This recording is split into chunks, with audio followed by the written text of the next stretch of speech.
विदर्भात अनेक ठिकाणी प्रतिष्ठेची लढत झाली। अशीच लढत बुलढाणा जिल्ह्यात बघायला मिळाली। एकनाथ शिंदे यांच्या शिवसेनेतील फायर ब्रँड आमदार संजय गायकवाड यांची प्रतिष्ठा यंदाच्या नगर परिषद निवडणुकीत पणाला लागली होती।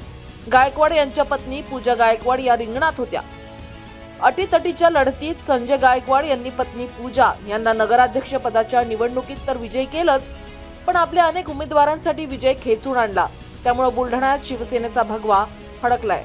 बुलढाण्याच्या राजकारणात विद्यमान आमदार संजय गायकवाड आणि भाजप नेते विजयराज शिंदे यांच्यात तुंबळ रस्सीखेच सुरू असते। अनेकदा विजयराज शिंदे यांनी गायकवाड यांची तक्रारही भाजप नेत्यांसह एकनाथ शिंदे यांच्याकडे केली होती।